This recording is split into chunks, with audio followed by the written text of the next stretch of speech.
the president of Howard University, Dr. Wayne A.I. Frederick.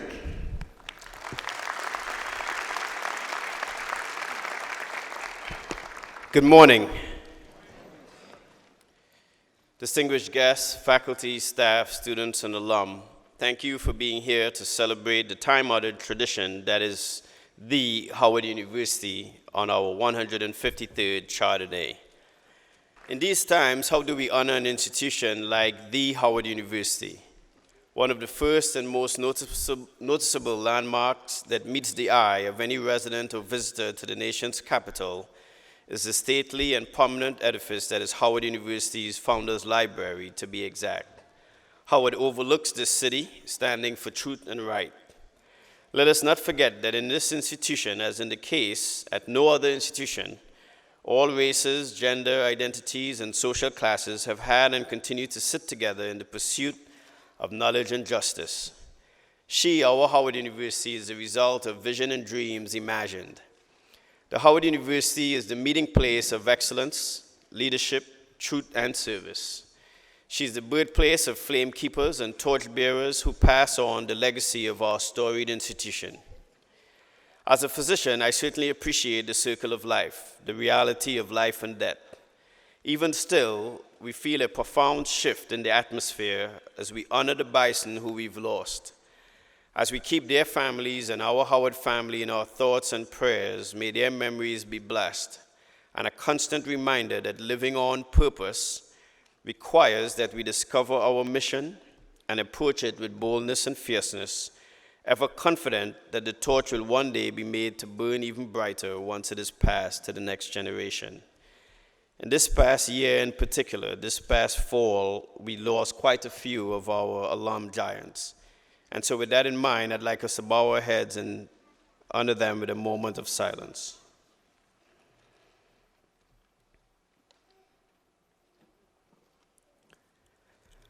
Howard University, since its inception in 1867, has remained steadfast in achieving the humble yet audacious mission to seek truth and service in every endeavor. This institution has historically served as a springboard for scholars who desire an unmatched educational experience. By passing the torches of knowledge, passion, and pride, we all play an active role in keeping the Howard legacy alive. Through service, student, faculty, and staff participants find their mission, purpose, and their why, while standing at the intersection of faith, service, and justice. They are inspired by many luminaries, including the great civil rights leader and minister Benjamin E. Mays, who in a few short words taught a monumental life lesson. Don't seek greatness, seek to serve. And when you serve, you'll bump into greatness. Together we aim to impact the community around us and to make this world more just and inclusive, one conscious step at a time. We must honor Women's History Month. And to that point, in celebration of Women's History Month, we must salute women of the Howard University. In 1981, Congress named Women's History Week as a national celebration, and by 1987, it was recognized as Women's History Month. Women, especially women of color, have always played an essential role in shaping history. Unfortunately, their contributions and accomplishments are often ignored and overlooked.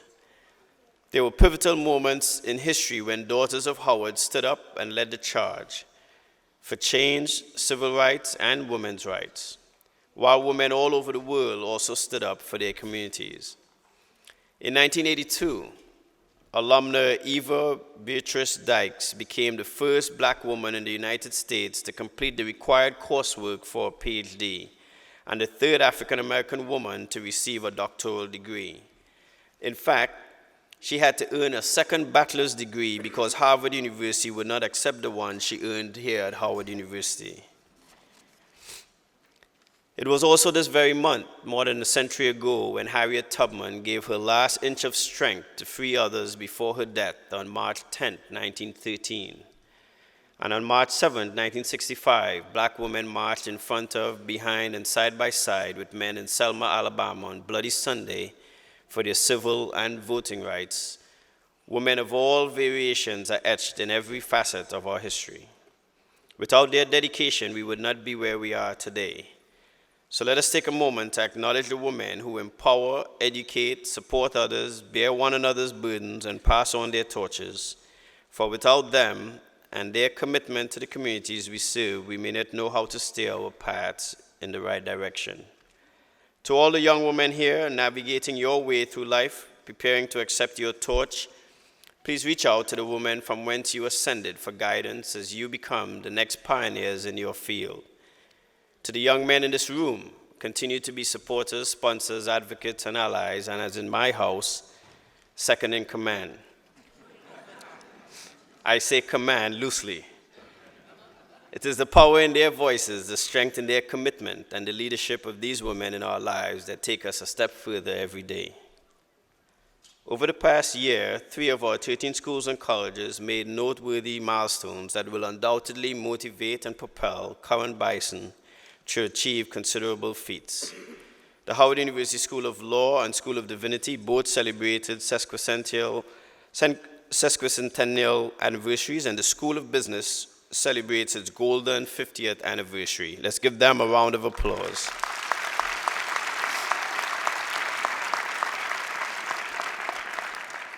To the Board of Trustees, my Office of the President's staff, Executive Cabinet members, Development and Alumni Relations, and Crampton Auditorium staff, and the Howard University Alumni Association, I want to thank you. You personify our motto and add depth to our community. To my wife, Simone, Kiri, and Wayne, thank you for being the constants in my life and permanent reminders of my true life's purpose and my why. My torch shines brighter each day because I am loved by you. Howard University, thank you for being the best torchbearers and torch passers in our nation's history. I wish you a happy 153 years, and may our journey continue well into the future. Thank you.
Morning. On behalf of the Board of Trustees, I welcome you to Howard University 2020 Charter Day Convocation. As I look out in this impressive audience of students, alumni, faculty, staff, and the little ones from our early learning program, I see the past, the present, and the future generations of Howard University coming together to celebrate 153 years since the founding of this fine institution. This monumental celebration is a time to reconnect with our beloved Howard family. It's a time to celebrate our accomplishments. It's a time to give back to Alma Mater, which has given us each so much. Whether you're an alumnus, a current student, a professor, an administrator, or just a friend of Howard University, we all have a lot to be thankful for. Howard continues to blaze trails in technology and innovation in all disciplines ranging from politics and business to the arts. We're setting standards for our local communities and the global society at large.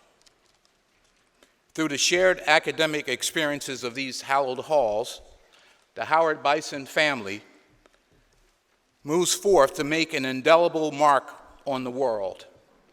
As I look out at this crowd, I'm proud to see the embodiment of excellence, truth, and service. Despite the challenges that we may face as a country, I know that better days are ahead. So over the next 2 days, we will reflect upon our past, celebrate our present, and embrace our future. Now is the time to nurture, support, and usher in the next generation of Howard excellence. The future of the world is in this very room. Thank you.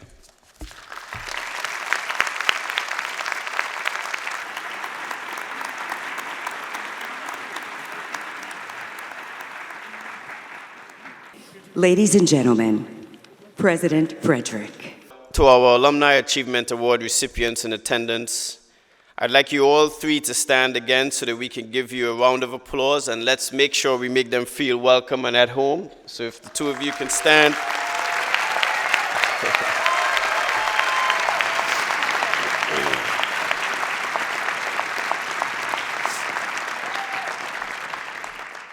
In addition, at Charter Day, we will also have an opportunity to honor a long-standing employee with the LaRue Barkwell Capstone Award for Distinguished Service to Howard University and its community. And this year's recipient, who works in the Division of Fine Arts, and one of the things that she does is assist the commencement speaker, the convocation speaker, and myself with getting ready for these events. And today I tried to remind her that she was being honored today, so she did not need to help us, but that did not matter. She was still fixing my chain and fixing my gown, and that just goes to show you how much she loves Howard University and how much she means to us. So this year's recipient for the LaRue Barkwell Capstone Award is Miss Odessa Scott.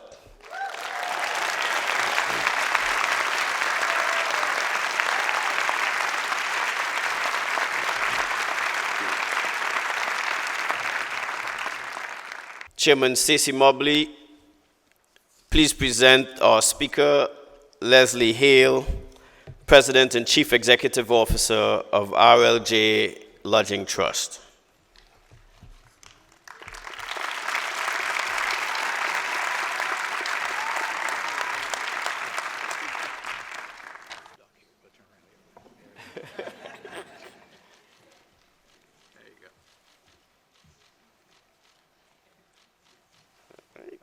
Trustee Hale, you are an exemplar of all that the Capstone founders envisioned, and you epitomize our cherished core values of truth and service.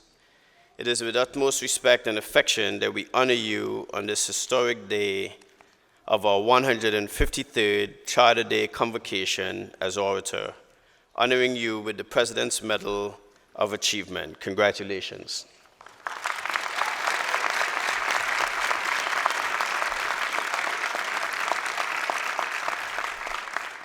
Leslie Hale is the President and Chief Executive Officer of RLJ Lodging Trust, a leading hotel real estate investment trust. Since joining RLJ in 2005, Ms. Hale has played a pivotal role in setting and executing the strategic vision at RLJ. Ms. Hale has held progressively senior roles at her company. She was appointed to be the Chief Financial Officer in 2007, Chief Operating Officer in 2016, and the Chief Executive Officer in 2018. And to put this in perspective, the number of African American CEOs today who are women are probably about 30, and she is one of them, and she is ours.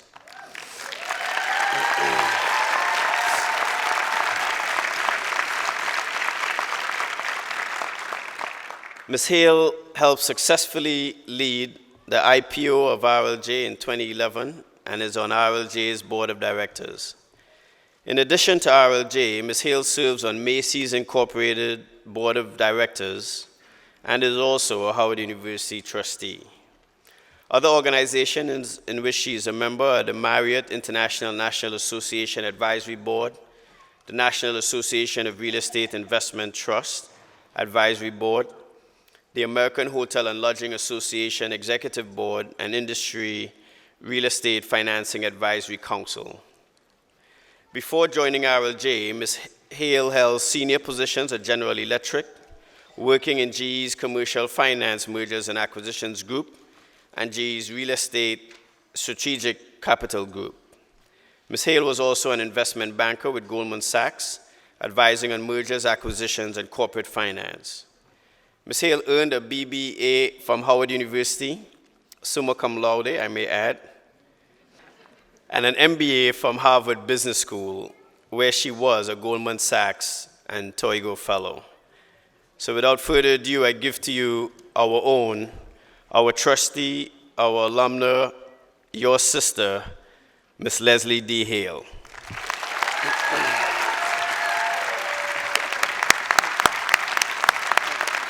Can we move this one?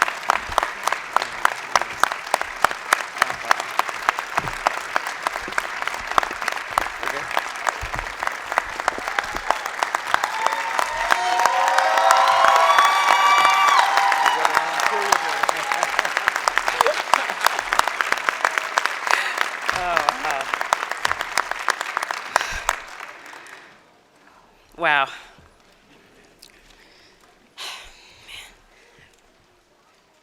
President Frederick, thank you for that very kind introduction.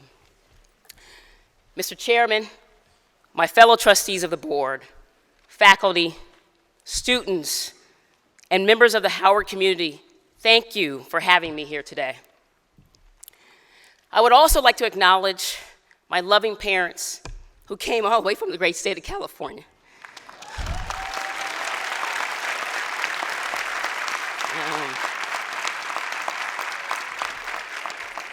My amazing husband, who, if you don't know, is my #1 cheerleader. Our beautiful, our beautiful children and future Howard grads, Caleb and Cullen.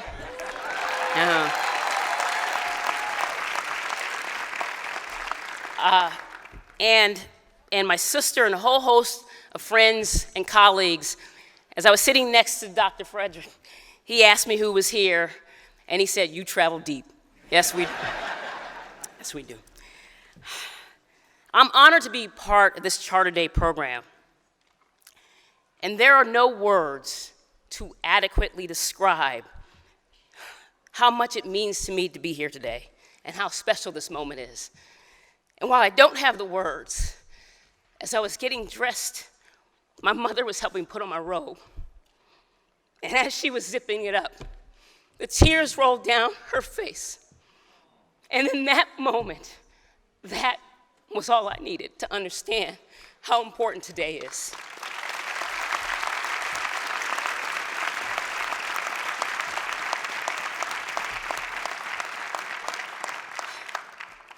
Now, for those of you who know me, you know I have always been provocative. That was the case here at Howard 25 years ago, where my line name was Rebel Without a Cause. Which my line sisters, who can prove that that was apropos, Melissa, Chanda, Teresa, who are here today, can validate.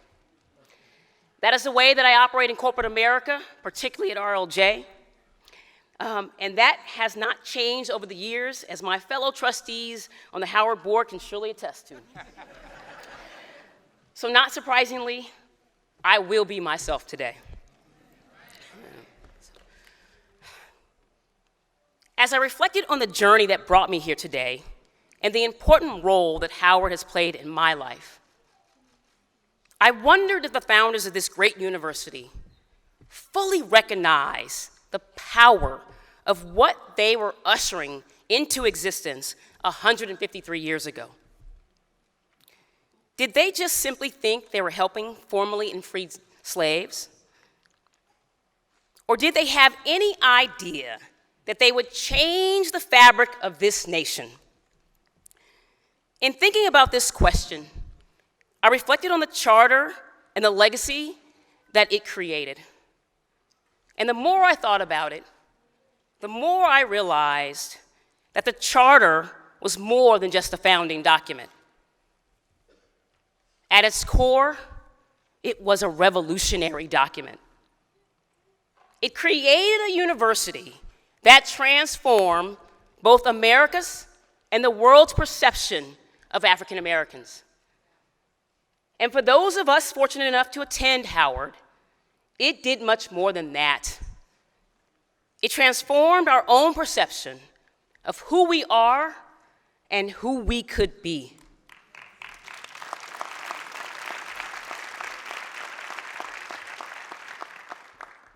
To fully grasp the impact that Howard has had, we must go back to 1867, the year that President Johnson signed the charter that established this university. At the time, our nation was only a few years removed from a civil war fought to resolve a fundamental question. Would this nation, born of the belief that all men were created with an equal right to liberty and justice, actually live up to its conviction? This question was being asked not only in the aftermath of a bloody history, but also in the context of popular opinion. Most of white America thought black people had nothing to offer the world but our physical labor, our service, and our servitude. There was no consideration, certainly no appreciation, for the humanity in our hearts or the creativity of our minds. This was the America in which Howard University welcomed its first students in 1867. The charter itself was a humble document. It had no pomp or circumstance. It was enacted by a group of white families to establish, and I quote, "a university for the education of youth in the liberal arts and sciences under the name, style, and title of the Howard University." The charter didn't prescribe or anticipate a grand vision of a revolutionary institution that would become this beacon of black power, black creativity, or black brilliance. But in hindsight, we can clearly see that the university the charter gave birth to seismically shifted the way that black Americans contribute to and function in American society. The founding of Howard made an audacious statement to this nation. It declared that African Americans are talented, ambitious, and knowledgeable. It announced an undiscovered richness and an untapped potential in black America. It opened doors for an entire people. It gave them the permission and the encouragement to envision what before had been an unimaginable future for themselves and their families. And it provided the knowledge and skills for this future to be possible. Yet none of this was prophesied or predestined in the charter. It was the generations of black thinkers who came to this university who established this legacy. It was the talented and tenacious writers, scientists, lawyers, doctors, and academics who received an education here who made Howard University the Howard University.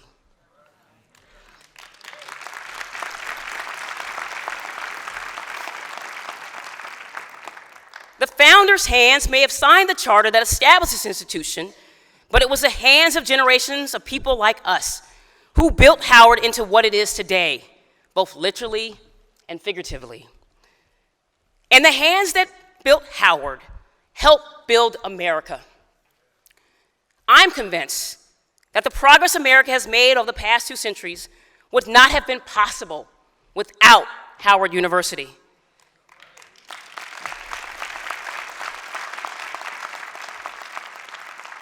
By challenging America's perception of African Americans, by constantly prodding this country to live up to its stated goals of liberty and justice for all, this university and its esteemed graduates have been instrumental in moving America towards being a more perfect union. That's why I say America would not be the country it is today without Howard University.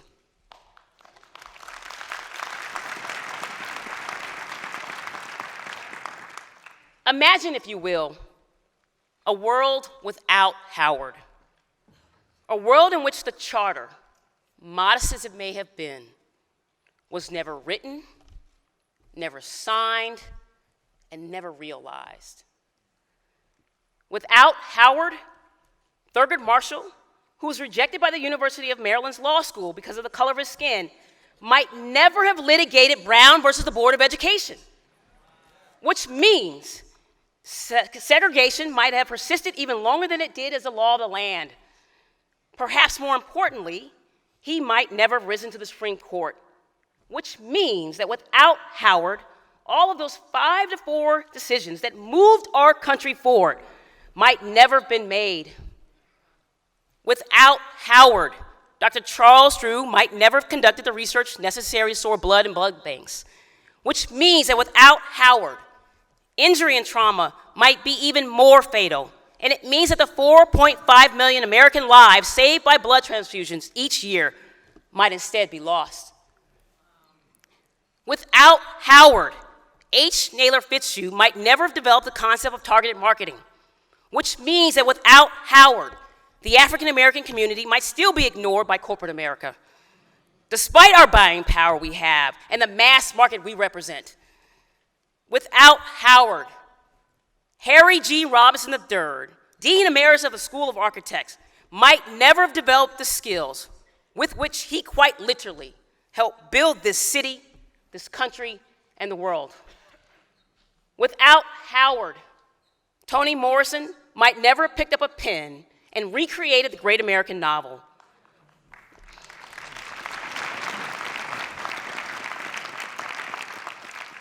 Which means that without Howard, the generation of female writers and writers of color who followed might have remained unconvinced that they could do the same.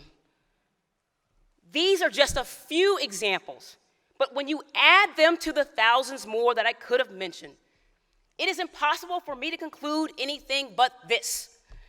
Without Howard, our nation's and our world's story would not be the same. Not as rich, not as complete, and not as fulfilled.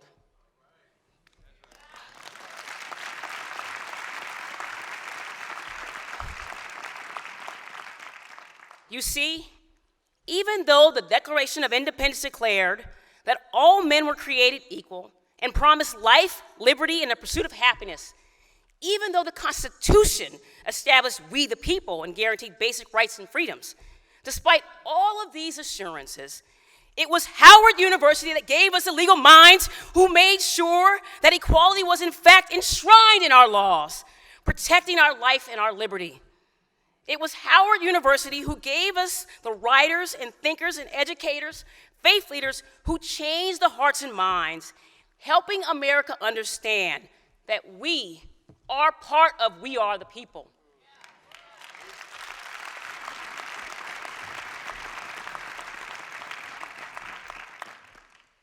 So, is it provocative to say that the charter that founded our great university, the act that brings us together in celebration today, was as transformative to our nation as the United States Constitution?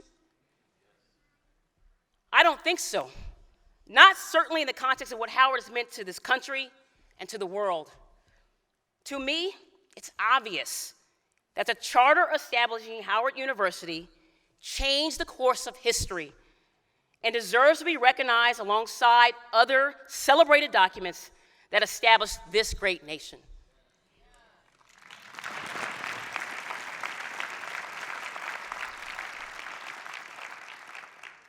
And the way that Howard changed the course of history was by changing all of us individually. As Howard was producing leaders who profoundly impacted America, it also taught African Americans to think differently about ourselves, our talent, our values, and our place within the great American narrative. I know this because just like it did for the nation, Howard not only changed the way that I viewed the world, but it also changed the way that I viewed myself in the world. I'm the granddaughter of a sharecropper from West Tennessee. My granddaddy hoboed from Tennessee to California. And even if he could have afforded to stay in a hotel on his journey, he wouldn't have been let in. 2 generations later, the company I now lead owns over 100 hotels.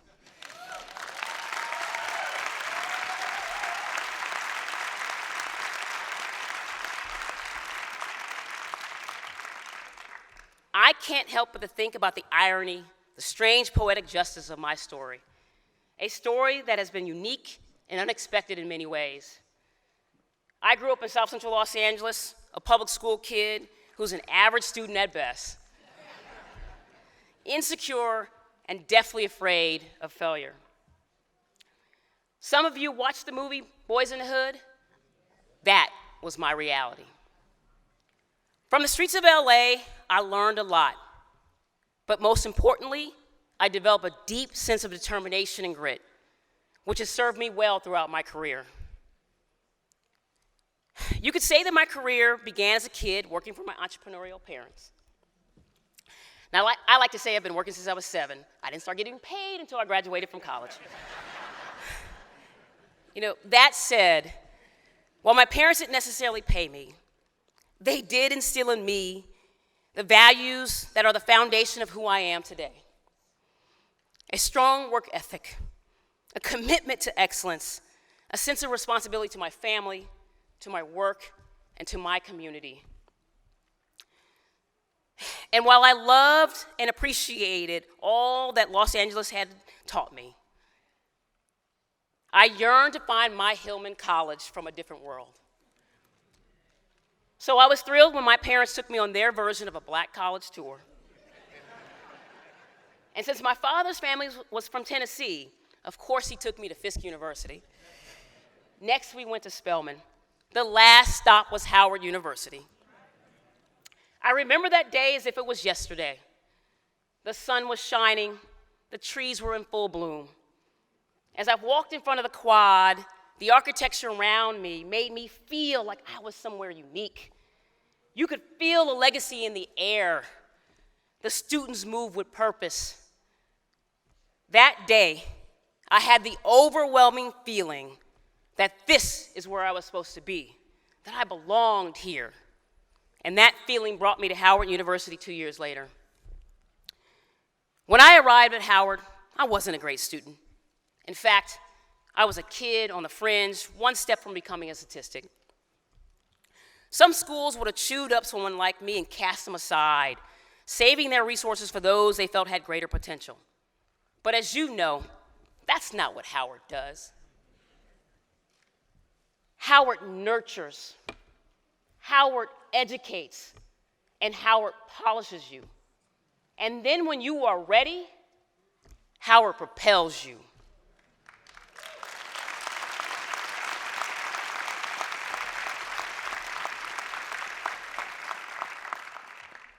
Howard nurtured my faith in the enormous potential of our race.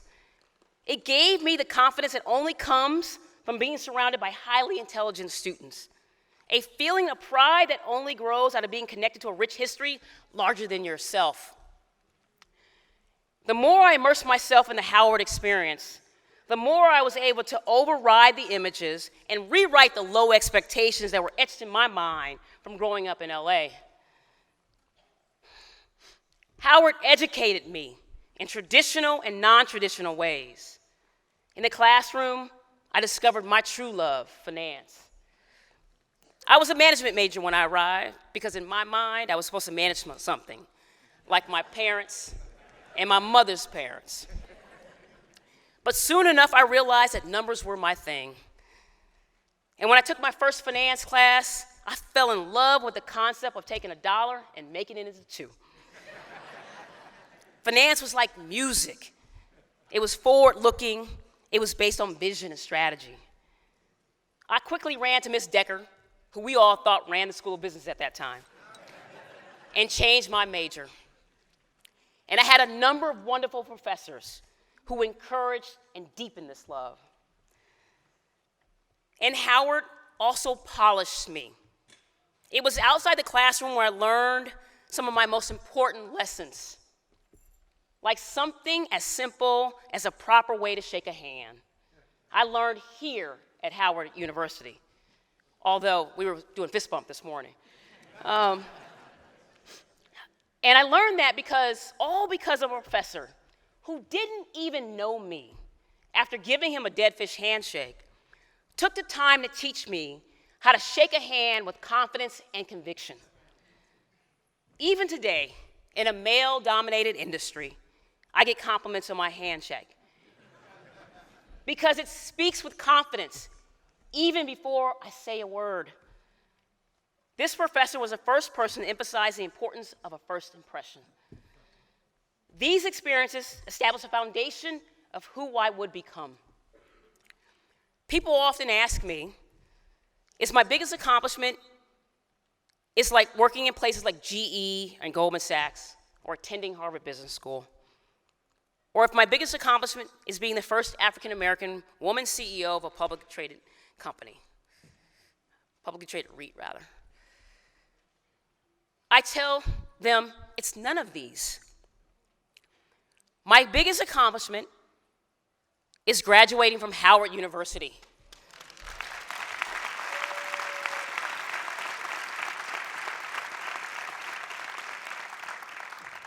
Because it was Howard that instilled in me a sense of pride. Because it was Howard that helped me find my voice. Because it was Howard that gave me the courage and the audacity to think bigger and bolder. Because it was Howard that empowered me and taught me that I belong in the room where decisions are made. In essence, Howard is what propelled me towards everything that I have accomplished. Howard provided me a lens into the world of possibilities and changed the way that I saw myself. That's what this place does, not just for me, but for all of its students. Howard is what allowed a young Trinidadian student named Stokely Carmichael to see himself on the front lines of a movement that would alter the course of human history. Howard is what allowed an eager law student named Douglas Wilder to see himself as governor, not just of any state, but of Virginia, the very seat of Confederacy. Howard is what allowed an Oakland teenager named Kamala Harris to see herself not only representing America's largest state, but also running for the highest offices in the land.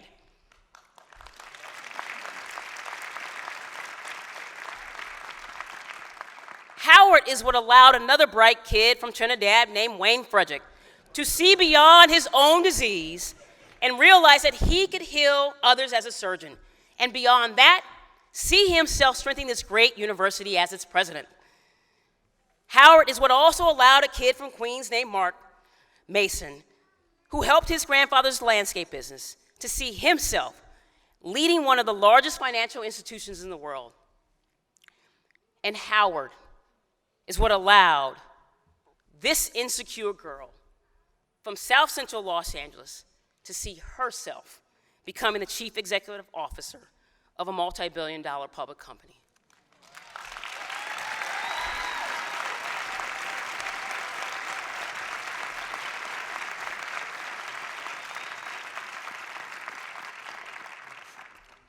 This is the Howard story, my Howard story.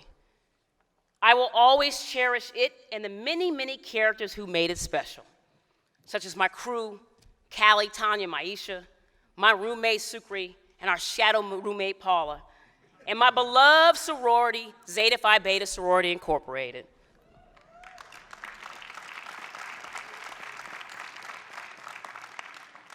And if you're so fortunate to be a student here, you're writing your own story with your own characters.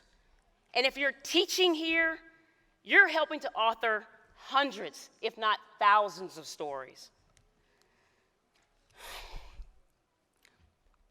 So I don't know what the founders actually thought when they enacted the charter, but what I do know is that it changed the course of history. It was revolutionary. But the thing about revolutions is this: while they change their form over time, their necessity never ends. So it's incumbent upon all of us to keep the revolution going. Now, and as much as ever, we need to push this country forward through our words, through our actions, and our accomplishments, just like those who came before us. Let your experiences here prepare you to continue this legacy of Howard students, faculty, and alumni, challenging the status quo, speaking truth to power, becoming the power, and prodding this country to fulfill its promise for all of its citizens. As a student, you will inherit this legacy, and the way to honor the charter is to make it your own legacy.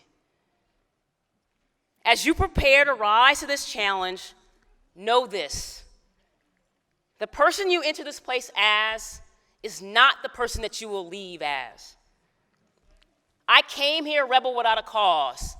I left here a rebel with many.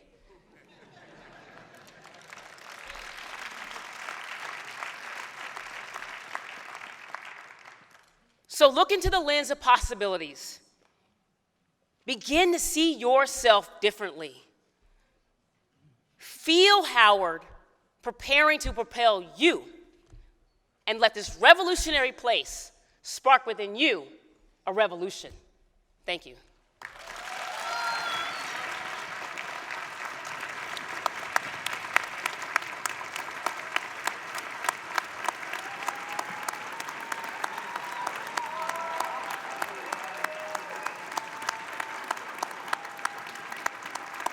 The Howard University Choir will perform Great God Almighty, arranged by Stacy V. Gibbs.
Captain went to yellow.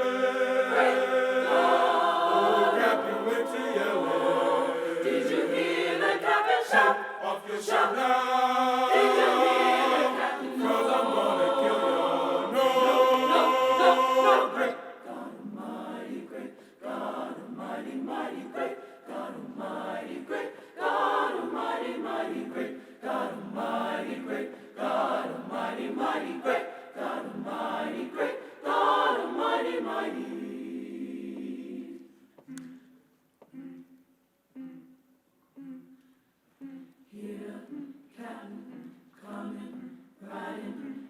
me no more running and hiding. Oh, hear my cry.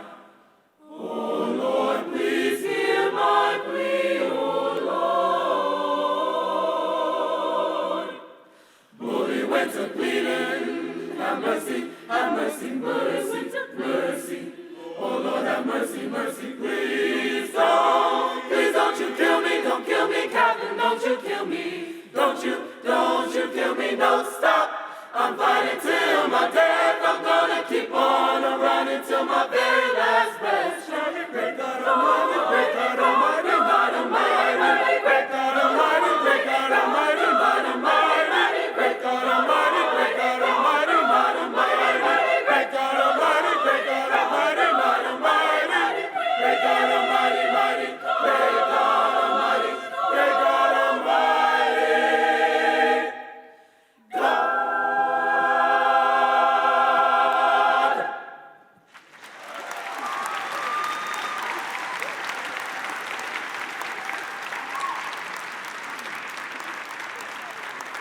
The closing remarks and benediction, President Frederick.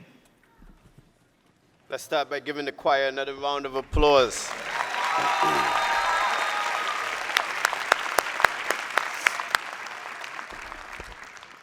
Let's stand and give Trustee Hale. That was one of our best Charter Day speeches, in my opinion.